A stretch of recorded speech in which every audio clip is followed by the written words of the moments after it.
Hi everyone, welcome to week 7, and here we are at the big week. We are at the summit of our course where we are putting everything together from all your previous modules into one big business plan.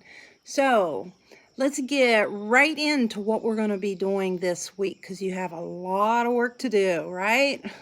But you're almost there, all right? And everyone's been doing really good. So our learning objectives for this week are you're going to take a look at factors when you're considering creating an international business plan. In today's world with the technology the way it is, it's really not that hard to go international. Even with the smallest business in a very small town, you're able to go international. And so you'll look at some things like that. Understand potential challenges at an international small business management, like financial and economical and cultural differences. You'll explain stages of small business growth and the consequences for managing your business. Understand the significance of leadership and motivation in regards to employees of small business. I like to call that internal marketing. And then understand the significance of time and stress management as they relate to a small business. Sometimes you're a one-man band and it can be quite stressful. So you'll take a look at that. And to learn about all these different things and to reach those objectives, you need to look at Chapter 12 in our textbook, the Harvard Business Review, Entrepreneur's Handbook, everything you need to launch and grow your new business. So be sure to read that chapter. Additionally, you've been given a link to U.S. Small Business Administration Write Your Business Plan page. I really encourage you to check that out, and as it gives you guidelines on how to write a business plan. And I recommend that you look at the traditional business plan format that they've provided there.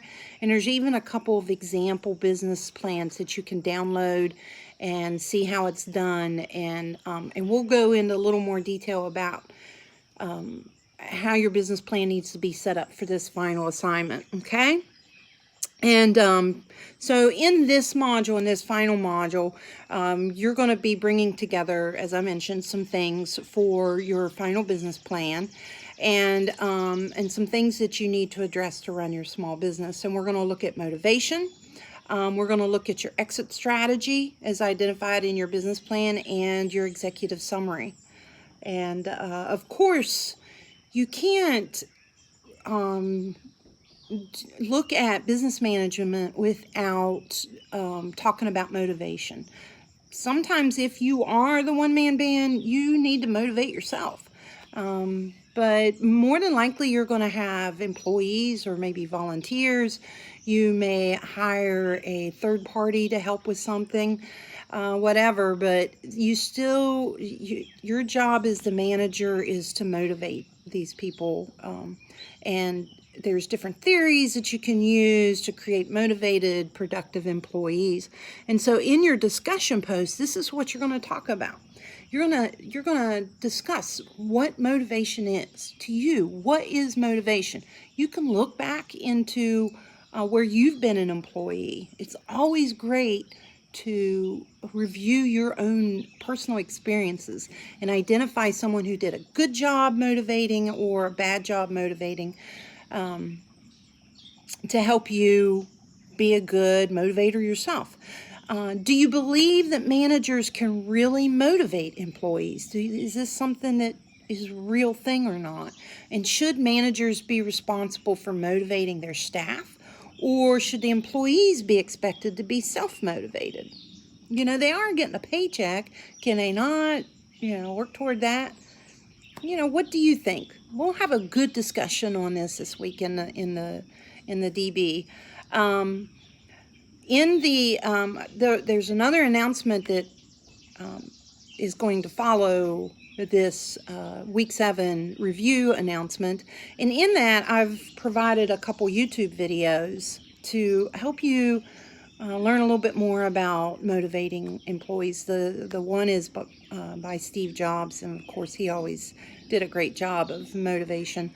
So I encourage you to watch those 2 videos and give you some ideas about motivating employees.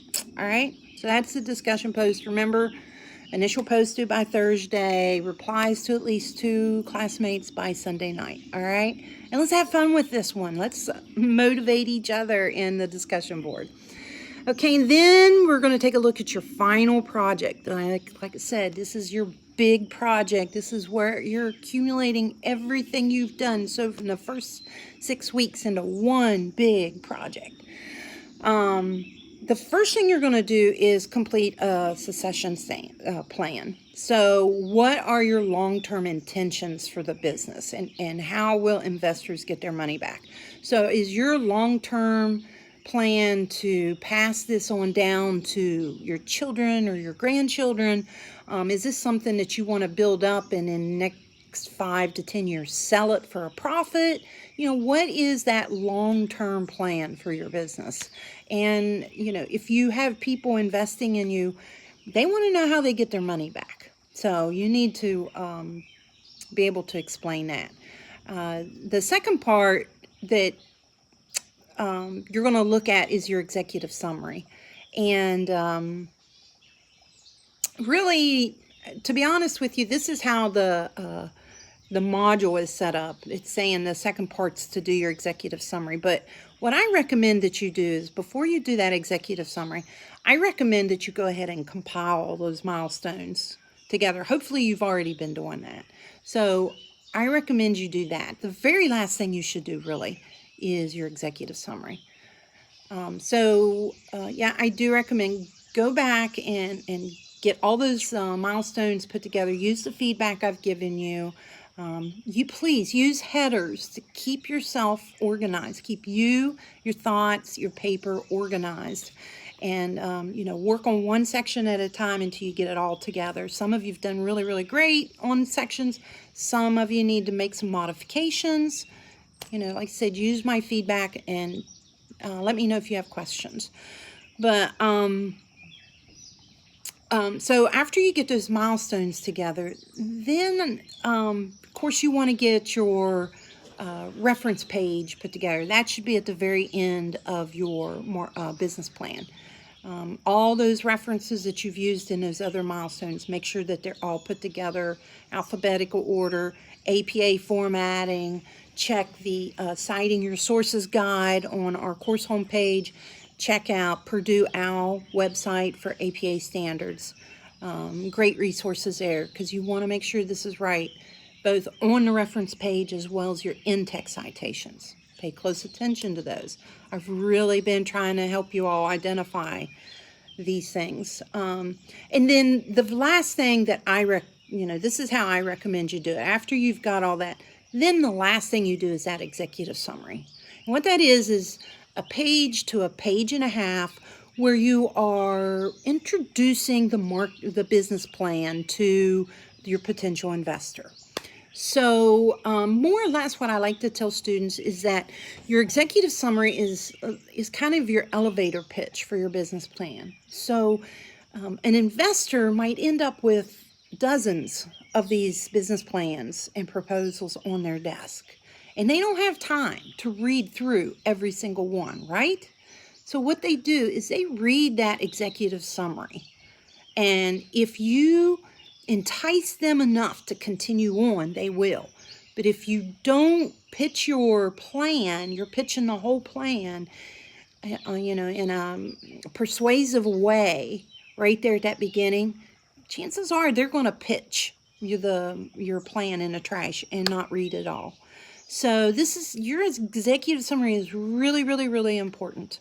And you want to briefly, succinctly touch on everything that you're talking about, and try to